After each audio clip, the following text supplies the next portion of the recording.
Subscribe our channel to get more videos.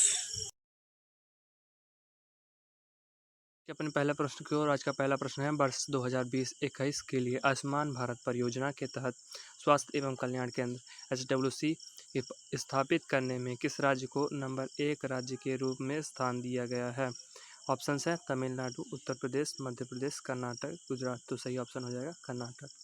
अगला प्रश्न है, आवास और शहरी मामलों के मंत्रालय MoHUA द्वारा जारी रैंकिंग के अनुसार स्मार्ट सिटी परियोजनाओं के कार्यान्वयन की प्रगति के आधार पर भारत के 36 राज्यों और केंद्र शासित प्रदेशों में से कौन सा राज्य पहले स्थान पर है?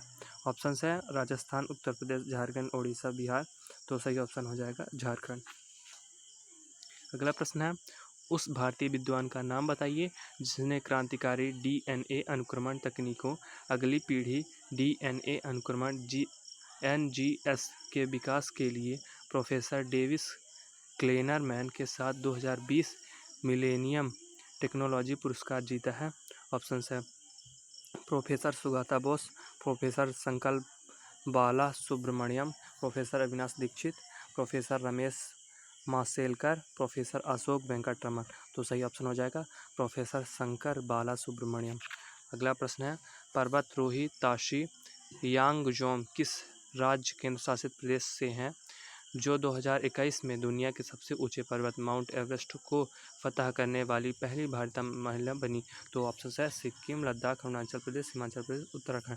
तो आपका सही ऑप्शन हो जाएगा अरुणाचल प्रदेश। अगला प्रश्न है, उस भारतीय मूल के इम्यूनोलॉजिस्ट का नाम बताइए जिसे USA में प्रतिष्ठित national academy of science NAS के लिए उनके मूल शोध में विशिष्ट और निरंतर उपलब्धियों के लिए चुना गया है? तो ऑप्शन है शंकर घोष, दूसरा ऑप्शन है संजीनी कुंडू, फिर ऑप्शन है अश्वनी राम, हार्दिक गोयल, श्रीकांत नारायण। तो आपका सही ऑप्शन हो जाएगा शंकर घोष। अगला प्रश्न है, भारतीय प्रतिस्पर्धा आयोग ने यस एसेट मैनेजमेंट लिमिटेड और यस ट्रस्टी लिमिटेड के बिंदी बिंदी द्वारा 100% इक्विटी शेयरों के अधिग्रहण को मंजूरी दी?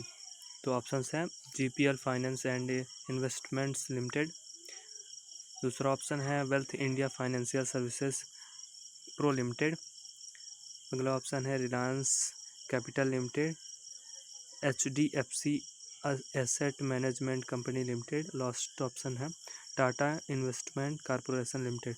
तो आपका सही ऑप्शन हो जाएगा GPL finance and investment limited. अगला प्रश्न है, किस कंपनी द्वारा 3.5 अरब डॉलर के उद्यम मूल्यांकन EV पर SB एनर्जी होल्डिंग लिमिटेड की 100% हिस्सेदारी का अधिग्रहण किया गया है, जो भारत में अक्षय ऊर्जा के क्षेत्र में सबसे बड़ा अधिग्रहण है? तो ऑप्शन है Greenko energy holdings, ACME solar holding private limited, Azzur power, Adani green energy limited, renew power. तो आपका सही ऑप्शन हो जाएगा अदानी ग्रीन एनर्जी लिमिटेड। अगला प्रश्न है, प्रसिद्ध व्यक्तित्व चमन लाल गुप्ता का हाल ही में निधन हो गया, वह एक अनुभवी बिंदी बिंदी थे? तो ऑप्शंस हैं अर्थशास्त्री, राजनेता, गणितज्ञ, डॉक्टर, पर्यावरणविद। तो सही ऑप्शन है राजनेता। विश्व मधुमक्खी दिवस हर साल किस तारीख को विश्व स्तर पर मनाया जाता है? तो ऑप्शन है 17 मई, 18 मई, 19 मई, 20 मई, 21 मई। आपका सही ऑप्शन है 20 मई। और अगला प्रश्न है, साहित्य अकादमी पुरस्कार विजेता रायंगला श्री कृष्ण राजा नारायण पेरुमल रामानुजन नायकर का हाल ही में निधन हो गया, वह किस भाषा के लेखक और उपन्यासकार थे? तो आपके ऑप्शन है कन्नड़, मलयालम, तमिल, तेलुगु, उपरोक्त में से कोई नहीं। तो आपका सही ऑप्शन है तमिल, मतलब वो तमिल भाषा के लेखक और उपन्यासकार थे। और आज का आपके लिए प्रश्न ये है कि माउंट पुमोरी किस देश में है? अगर आपको सही जवाब पता है तो कमेंट बॉक्स पे बताइए। Thank you for watching the video.